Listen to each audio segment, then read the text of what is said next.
70억 원짜리 건물이 한순간에 남의 손으로 넘어갔습니다. 그것도 내 아들 이름으로, 내 며느리의 손에 의해서. 나는 그날 병원 침대 위에서 눈을 떴고 내 통장은 이미 텅 비어 있었습니다. 사람들은 내가 불쌍하다고 했습니다. 치매 걸린 노인네가 사기당했다고 수군댔습니다. 하지만 나는 치매가 아니었습니다. 나는 기다리고 있었습니다. 딱 이 순간을, 이 사람들이 스스로 무너지는 그 순간을. 지금부터 제가 겪은 이야기를 들려드리겠습니다. 이것은 한 노인의 눈물 이야기가 아닙니다. 이것은 세상에서 가장 조용하고 가장 치밀하고 가장 완벽한 복수 이야기입니다. 아들 정우가 처음 그 여자를 데려온 날 나는 뭔가 이상하다는 것을 직감했습니다. 29의 젊은 여자가 처음 시어머니 될 사람을 만나는 자리에서 눈을 내리깔고 눈물을 흘렸습니다. 얼마나 사랑하는지, 얼마나 열심히 살겠는지, 정우, 오빠 없이는 못 살 것 같다는 말을 쏟아냈습니다. 나는 그 눈물이 진짜가 아니라는 것을 알았습니다. 40년 넘게 사람을 봐온 눈이 틀린 적은 없었습니다. 하지만 아들은 그 여자에게 완전히 빠져 있었습니다. 박수현, 그것이 그 여자의 이름이었습니다. 서울 출신이라고 했고 집안은 넉넉하다고 했습니다. 그러나 나중에 알고 보니 넉넉한 것이 아니었습니다. 그 집안의 넉넉함이란 것은 남의 돈을 쓰는 넉넉함이었습니다. 결혼식이 끝나고 2달도 지나지 않아 박수연의 어머니가 처음으로 우리 집을 찾아왔습니다. 명목은 사돈 인사였지만 나는 그 눈빛을 잊을 수가 없습니다. 집안을 훑어보는 눈빛, 현관 옆에 세워둔 자동차를 바라보는 눈빛, 응접실 장식장 위에 있는 도자기를 쓰다듬는 손길.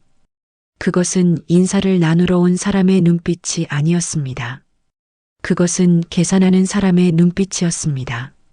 그날 사돈은 아주 아무렇지 않은 듯이 말했습니다. 수연이가 아직 어리고 살림을 잘 모르니 시작하는 살림에 좀 도와줘야 하지 않겠냐고. 나는 그 말이 시작이라는 것을 그때는 몰랐습니다. 첫 번째는 5천만 원이었습니다. 결혼한 지 석 달째 되던 날 아들 정우가 머뭇거리며 말했습니다. 장인어른 사업이 잠깐 어렵다고 어머니 돈 좀 빌려드릴 수 있겠냐고. 빌려드린다는 말이 얼마나 공허한 말인지 나는 그때 이미 알고 있었습니다. 그러나 아들의 눈빛을 외면할 수가 없었습니다. 5천만 원이 나갔습니다. 두 번째는 8천만 원이었습니다. 그해 겨울 박수연의 오빠가 사업을 시작한다고 했습니다. 처남이 시누이한테 돈을 빌리는 것이 이상한 일이지만 그 집안은 아무렇지 않았습니다. 정우는 또 나를 찾아와 어머니 어깨를 주무르며 말했습니다. 딱 한 번만 도와주면 이자도 쳐서 갚겠다고. 그 한 번이 2번이 되고 2번이 3번이 되었습니다. 8천만 원이 나갔습니다. 세 번째는 집이었습니다. 박수연의 어머니가 살던 전셋집 보증금이 날아갔다고 했습니다. 집주인이 경매에 넘어갔고 보증금 2억 원을 고스란히 날렸다는 것이었습니다. 나는 그 말을 들었을 때 뭔가 이상하다고 생각했습니다. 보증금이 2억이면 그 집은 서울 어디에 있는 것인지, 전셋값이 2억인데 왜 전세를 살고 있는 것인지 앞뒤가 맞지 않았습니다. 하지만 박수연은 그날 시어머니 앞에서 엉엉 울었습니다. 너무 불쌍해서, 너무 미안해서 눈물이 난다고. 우리 엄마가 어떻게 이 나이에 거리에 나앉겠냐고. 정우는 그 눈물을 보며 나를 바라봤습니다. 어머니, 부탁드린다는 그 눈빛으로 2억 원이 나갔습니다. 그렇게 5년이 지났을 때 내가 처갓집 식구들에게 내어준 돈이 총 얼마인지 계산해 보았습니다. 현금으로만 4억 3천만 원. 거기다 정우 명의로 빌려준 대출금, 내 신용으로 세워준 보증금액까지 합치면 7억에 가까운 돈이 처갓집이라는 이름의 블랙홀로 빨려 들어가 있었습니다. 그러나 나는 아직 제일 큰 것을 잃지 않았습니다. 그것은 바로 이 땅에 내가 30년을 모아서 지은 건물이었습니다. 서울 외곽의 작은 상가 건물이었지만 임대료만 한 달에 300만 원이 넘게 나오는 내 노후의 전부였습니다. 처갓집 식구들의 눈이 그 건물을 향하기까지는 그리 오래 걸리지 않았습니다. 아들 정우는 언제부터인가 나를 보는 눈이 달라졌습니다. 예전에는 퇴근하면 을에 나한테 전화를 했습니다. 밥은 먹었냐? 무릎은 괜찮냐? 이번 주에 한번 찾아뵐게요. 그런 전화들이 점점 뜸해지더니 어느 순간부터는 내가 전화를 해도 짧게 끊었습니다. 박수연이 곁에 있는 날은 더했습니다. 말투가 달라졌습니다. 어머니라는 말 대신 그냥 어머니하고 끊었고 내가 무슨 말을 해도 수연이가 그렇게 말했다는 식으로 넘겼습니다. 나는 그 변화를 보면서 마음이 무너졌습니다. 자식이란 것은 내가 낳아서 내가 키웠는데 어느 날 보면 그것이 남의 사람이 되어 있습니다. 박수연은 내 아들을 훔쳐간 것이 아니었습니다. 조금씩, 아주 조금씩 아들의 마음에서 나를 지워간 것이었습니다. 처갓집 사돈이 생일이면 아들이 꽃을 들고 찾아갔습니다. 그러나 내 생일에는 박수연이 미역국을 끓여줬으니 됐다는 식이었습니다. 사돈이 아프다 하면 정우가 회사를 반차내고 달려갔습니다.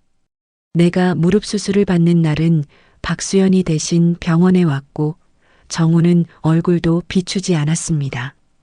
그날 나는 수술실에서 나와 혼자 회복실에 누워 있었습니다. 옆 침대에는 딸이 왔고 그 옆에는 아들이 왔고 또 그 옆에는 남편이 왔습니다. 모두 누군가가 곁에 있었습니다. 나는 혼자였습니다. 손을 잡아줄 사람 하나 없이 나는 그날 혼자 천장을 바라봤습니다. 눈물이 귀 밑으로 흘러내려도 닦아줄 사람이 없었습니다. 그때 나는 결심했습니다. 이제 더 이상 눈물을 흘리지 않겠다고. 이 눈물이 마지막이라고.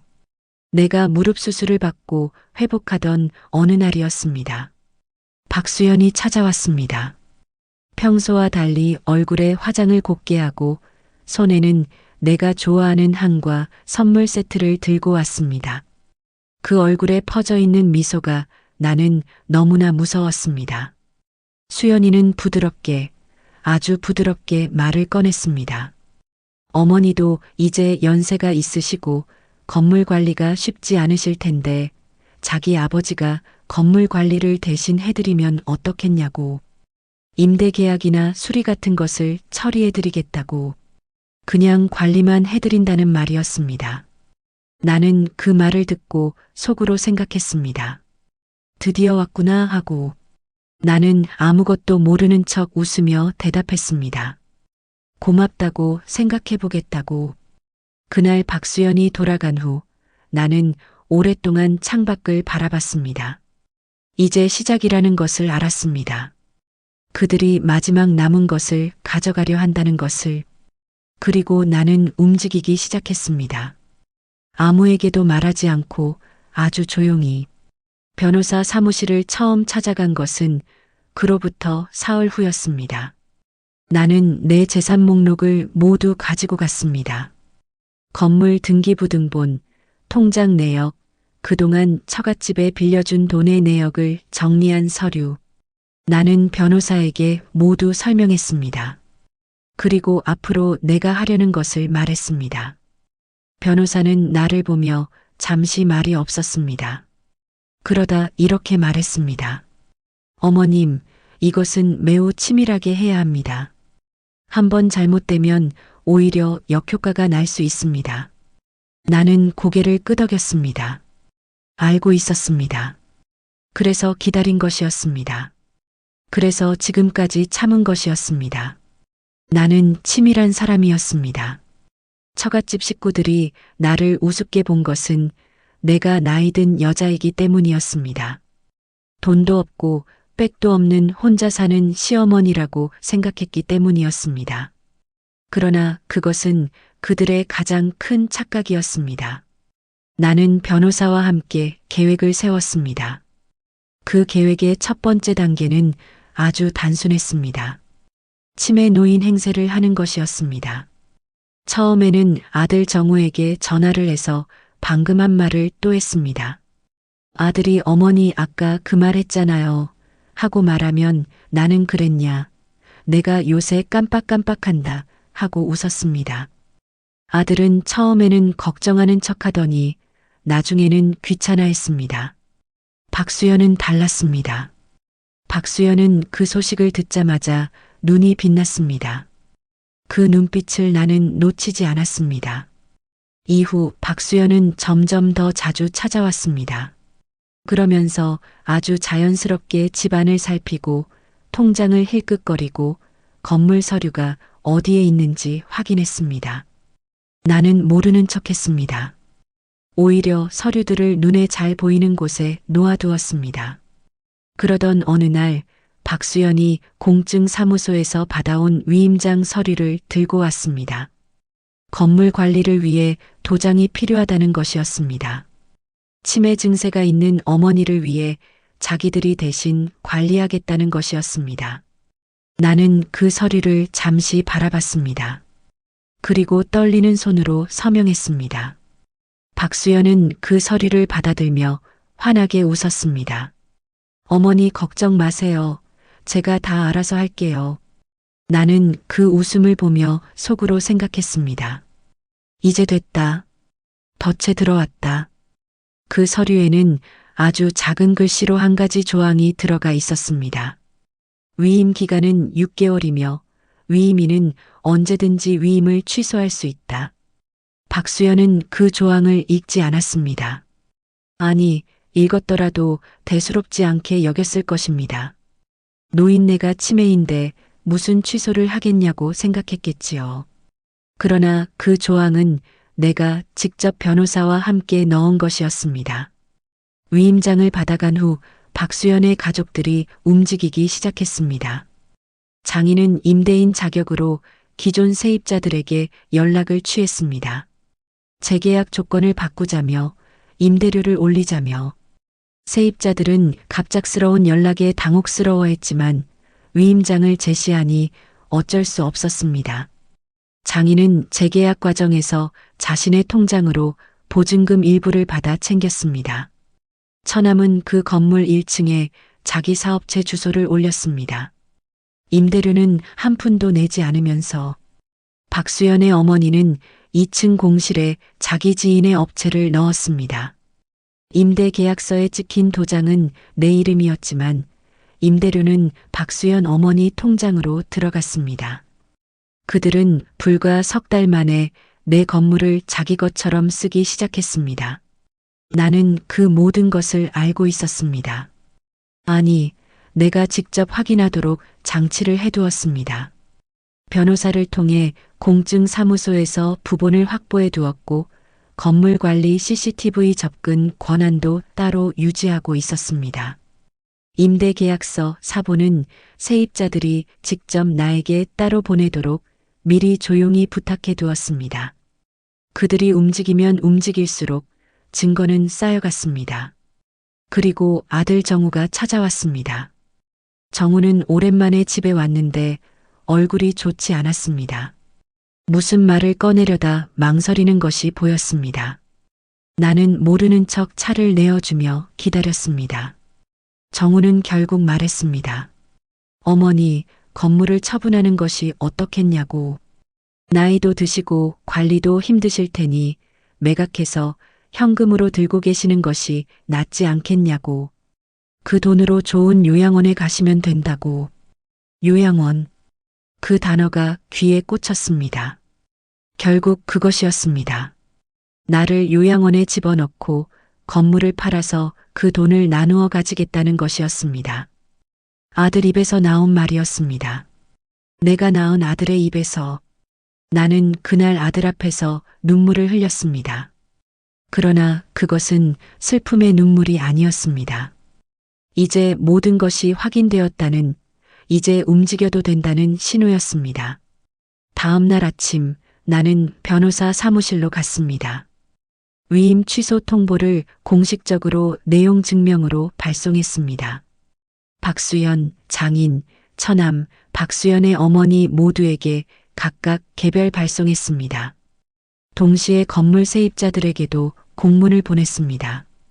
지금까지 박수연 측에서 한 임대 계약 변경은 무효이며 보증금은 원래 계좌로 환불되어야 하며 임대료 역시 내 통장으로만 입금되어야 한다는 내용이었습니다.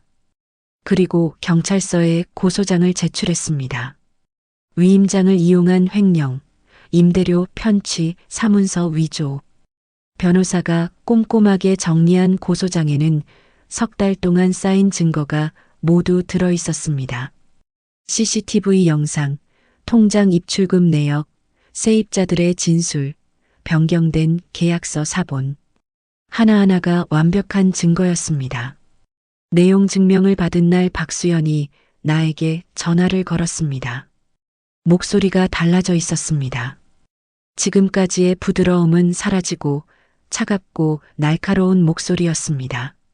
어머니, 이게 무슨 짓이냐고, 갑자기 왜 이러시는 거냐고, 우리가 어머니 도와드리려고 한 것 아니냐고. 나는 전화기를 조용히 내려놓았습니다. 더 이상 들어야 할 말이 없었습니다. 이틀 후 정우가 달려왔습니다. 얼굴이 새하얗게 질려 있었습니다. 어머니, 이게 무슨 일이냐고, 경찰서에서 연락이 왔다고, 장인어른이 조사를 받게 생겼다고. 목소리가 떨렸습니다. 눈에는 당혹감과 분노가 뒤섞여 있었습니다. 나는 처음으로 아들 앞에서 모든 것을 말했습니다. 차분하게, 아주 차분하게.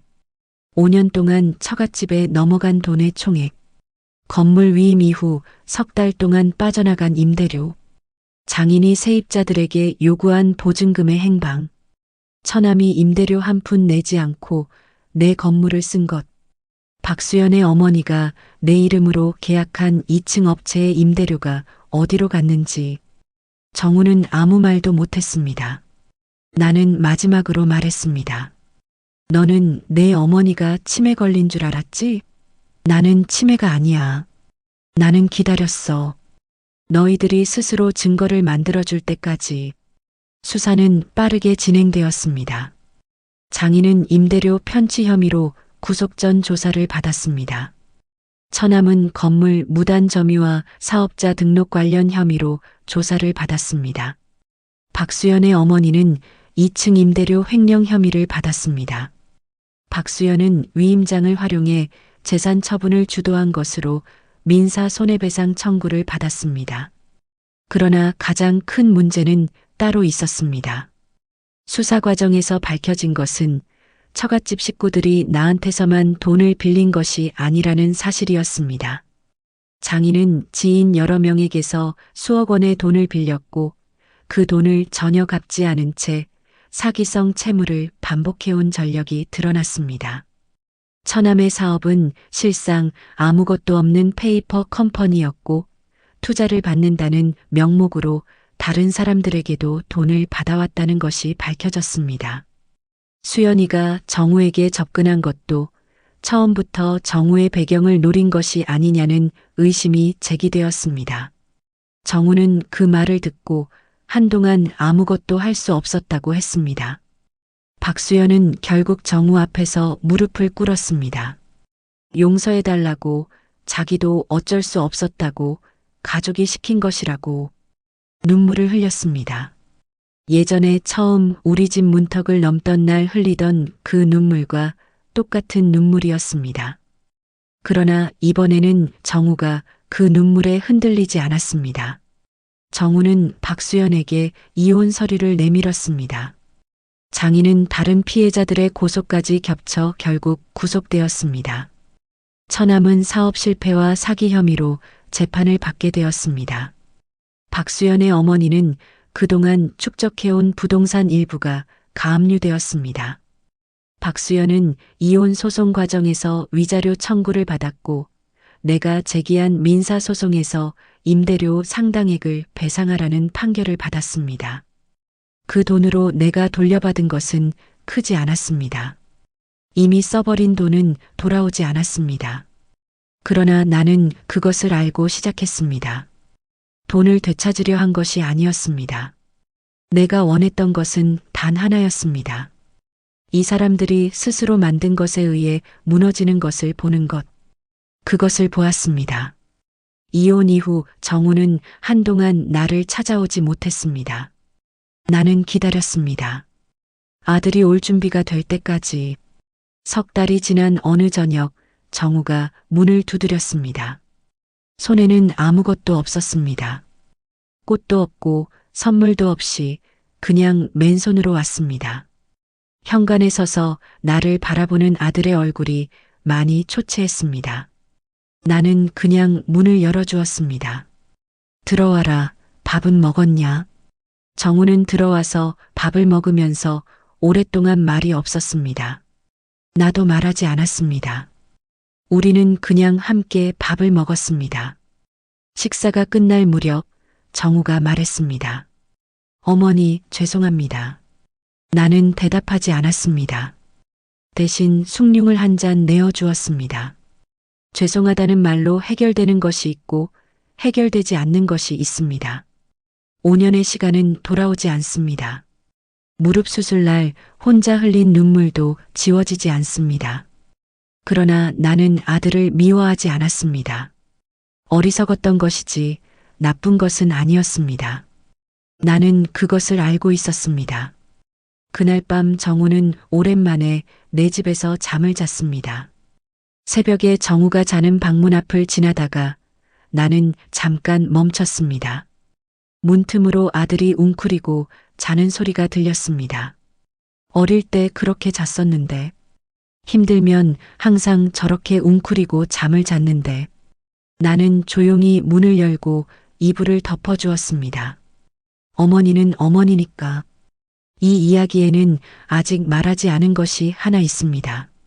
사실 나는 처음부터 모든 것을 알고 있었습니다. 박수연이 처음 우리 집에 왔던 날부터 그 결혼이 처음부터 돈을 목적으로 한 접근이라는 것을 알고 있었습니다. 지인을 통해 박수연의 집안 배경을 확인했고 장인의 채무 기록도 파악하고 있었습니다. 그렇다면 왜 막지 않았느냐? 나는 아들을 막을 수 없었습니다. 아들이 스스로 깨달아야 했습니다. 내가 아무리 말해도 그때 정우는 박수연에게 완전히 빠져 있었고 내 말은 시어머니의 시기라고 받아들일 것이 뻔했습니다.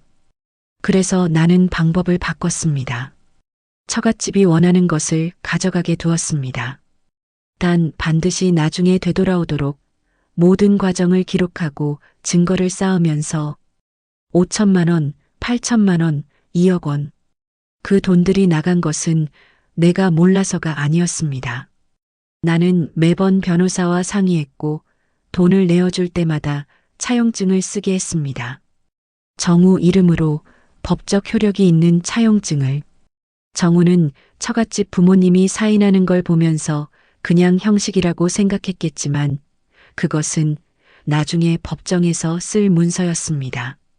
건물 위임장도 마찬가지였습니다. 나는 그 위임장이 오기를 기다렸습니다.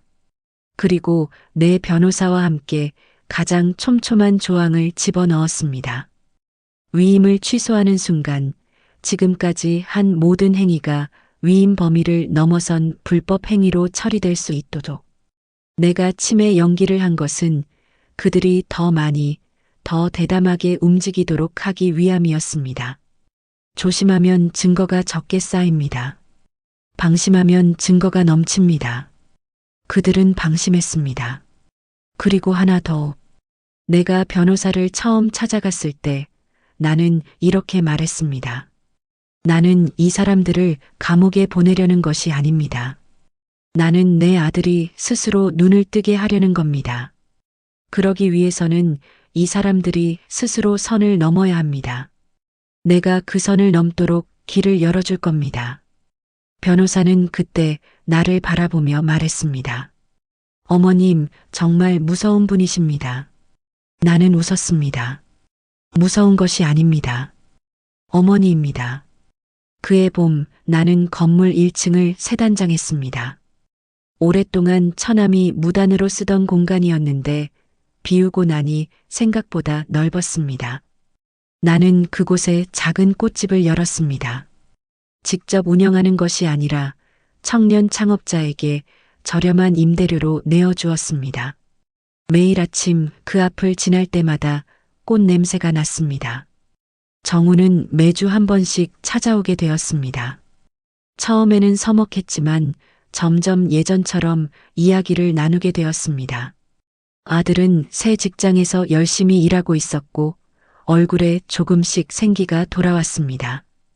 어느 날 정우가 나에게 물었습니다. 어머니는 화 안 나요? 저한테. 나는 잠깐 생각했습니다. 화가 났었습니다. 많이 났었습니다. 그러나 화는 감추는 것이 아니라 다루는 것입니다. 나는 그 화를 눈물로 버리지 않고 힘으로 바꿨습니다. 그렇게 말해 주었습니다.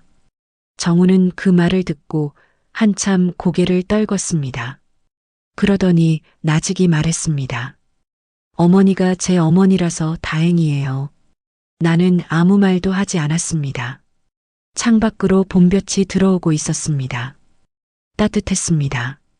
세상은 돈을 가진 사람이 이기는 것 같습니다. 목소리 큰 사람이 이기는 것 같습니다. 뻔뻔한 사람이 이기는 것 같습니다. 그러나 기다릴 줄 아는 사람이 결국은 이깁니다. 나는 그것을 알았습니다. 그래서 기다렸습니다. 그리고 이겼습니다. 오늘 영상이 마음에 남으셨다면 좋아요와 구독 부탁드립니다. 여러분의 응원이 이런 이야기를 계속 전할 수 있는 힘이 됩니다. 다음 이야기로 또 찾아오겠습니다. 감사합니다.